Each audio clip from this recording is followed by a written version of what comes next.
അർജൻറ്റീനയ്ക്കും പോർച്ചുഗലിനും അടുത്ത റൗണ്ടിൽ, അതായത് റൗണ്ട് ഓഫ് 32-ൽ ആരാണ് എതിരാളികളെന്നാണ് എല്ലാവരും കാത്തിരിക്കുന്നത്. പോർച്ചുഗലിനാണ് അതിന് കുറച്ച് കൂടുതൽ കടുപ്പം. കാരണം ഒരു മത്സരം സമനിലയായതുകൊണ്ട് തന്നെ അവസാന മത്സരം നിർണായകമാണ്. അവസാന മത്സരത്തിൽ ലാറ്റിൻ അമേരിക്കൻ ശക്തികളായ കൊളംബിയയെയാണ് പോർച്ചുഗൽ നേരിടേണ്ടി വരിക. കൊളംബിയയുമായിട്ട് പരാജയപ്പെട്ടാൽ 2ാം സ്ഥാനത്താവുകയും പിന്നെ മത്സരിക്കേണ്ടി വരിക ഇംഗ്ലണ്ടിൻ്റെ ഗ്രൂപ്പിലെ ടീമുമായിട്ടാണ്, അതായത് ഘാനയോ ക്രൊയേഷ്യയോ. ക്രൊയേഷ്യ മത്സരത്തിലെ വിജയികളെയായിരിക്കാം പോർച്ചുഗൽ നേരിടേണ്ടി വരിക. ഘാനയുടെ ശക്തമായ പ്രതിരോധം കഴിഞ്ഞ ഇംഗ്ലണ്ടായിട്ടുള്ള മത്സരത്തിൽ എല്ലാവരും കണ്ടതാണ്. ഘാന ഒരുപക്ഷെ ആ മത്സരം വിജയിച്ചാൽ പോർച്ചുഗൽ ഘാന മത്സരം വരും. അതല്ല, ക്രൊയേഷ്യയാണ് വിജയിക്കുന്നെങ്കിൽ പോർച്ചുഗൽ ക്രൊയേഷ്യയെ നേരിടേണ്ടി വരും. ഇനി ഇതൊന്നുമല്ല, ഇംഗ്ലണ്ട് പനാമ മത്സരത്തിൽ ഇംഗ്ലണ്ടിനൊരു സമനിലയെങ്കിലും വഴങ്ങേണ്ടി വന്നാൽ ഇംഗ്ലണ്ടായിരിക്കും പോർച്ചുഗലിൻ്റെ എതിരാളികൾ. ഇനി അർജൻറ്റീനയുടെ ഭാഗത്തേക്ക് വന്നാൽ അർജൻറ്റീന എല്ലാ മത്സരവും ജയിച്ച് വളരെ മികച്ച വിജയം നേടി 1ാം സ്ഥാനത്തായാൽ പോലും സ്പെയിനിൻ്റെ ഗ്രൂപ്പിലെ ഒരു എതിരാളിയാണ് അവർ നേരിടേണ്ടി വരിക.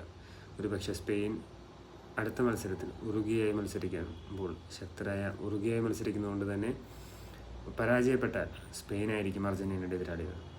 സാധ്യതയില്ലെങ്കിൽ പോലും ഉറുഗ്വേക്ക് സ്പെയിനെ തോൽപ്പിക്കാവുന്ന ഒരു ടീം തന്നെയാണ് ഉറുഗ്വേ.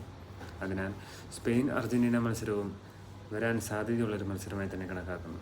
ഇനി അതല്ല, ഉറുഗ്വേ തോൽക്കുകയാണ്, സ്പെയിൻ ജയിക്കുകയാണെങ്കിൽ സ്പെയിൻ 1ാം സ്ഥാനത്ത് ഫിനിഷ് ചെയ്യുകയും എന്നാൽ ആ ഗ്രൂപ്പിൽ തന്നെ കേപ്പ് വെർഡെ സൗദി അറേബ്യ മത്സരത്തിലെ വിന്നർ അർജൻറ്റീനയെ നേരിടുകയും ചെയ്യും. ഒരുപക്ഷെ സൗദി വിജയിച്ചാൽ കഴിഞ്ഞ വേൾഡ് കപ്പിലെ ആദ്യ മത്സരത്തിലെ അതേ മത്സരത്തിൻ്റെ ഒരു തനിയാവർത്തനം കാണാൻ സാധിക്കും.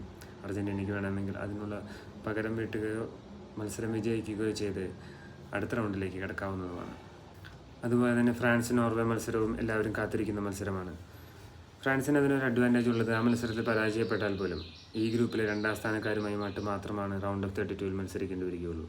അതിനാൽ ഫ്രാൻസ് 1ാമത് ഫിനിഷ് ചെയ്താലും 2ാമത് ഫിനിഷ് ചെയ്താലും അവർക്ക് വലിയൊരു ബാധ്യതയാവാൻ സാധ്യതയില്ല അടുത്ത റൗണ്ട്. അതിനാൽ തന്നെ ബെഞ്ചിലുള്ള ഇതുവരെ ഇറക്കാത്ത കളിക്കാരെയെല്ലാം അവർക്ക് പരീക്ഷിക്കാൻ പറ്റും. ബെഞ്ച് സ്ട്രെങ്ത് പോലും സ്ട്രോങ് ആയ ഒരു ടീമാണ് ഫ്രാൻസിൻ്റേത്. നോർവേ ആകട്ടെ ഇംഗ്ലീഷ് പ്രീമിയർ ലീഗിൽ 27 ഗോളും 8 അസിസ്റ്റുമായി തിളങ്ങിയ സ്റ്റാർ സ്ട്രൈക്കർ എർലിംഗ് ഹാലൻഡിൻ്റെയും ആഴ്സണലിലെ ചാമ്പ്യൻസ് ലീഗ് ഫൈനലിലും പ്രീമിയർ ലീഗ് കിരീടത്തിലേക്കും എത്തിച്ച മാർട്ടിൻ ഓഡെഗാർഡിൻ്റെയും നേതൃത്വത്തിലാണ് വന്നിരിക്കുന്നത്. അവരാണ് മികച്ച പ്രകടനം ഇതുവരെ കാഴ്ചവെച്ചിട്ടുണ്ട്. ഫ്രാൻസ് ഒരുപക്ഷെ സബ്സ്റ്റിറ്റ്യൂഷൻ ബെഞ്ചിലുള്ള പ്ലേയേഴ്സിനെ ഇറക്കി പരീക്ഷണത്തിന് മുതിർന്നാൽ നോർവേക്ക് ഒരു പ്രതീക്ഷയുണ്ട്, ഈ മത്സരം ഒരു സമനിലയെങ്കിലും ആക്കാമെന്ന്. അതല്ല, ഫ്രാൻസിൻ്റെ മുഴുവൻ ശക്തിയോടെ ഫുൾ ടീം ഇറങ്ങുകയാണെങ്കിൽ നോർവേക്ക് പരാജയം തന്നെ നേരിടേണ്ടി വരുമെന്നാണ് വിലയിരുത്തുന്നത്.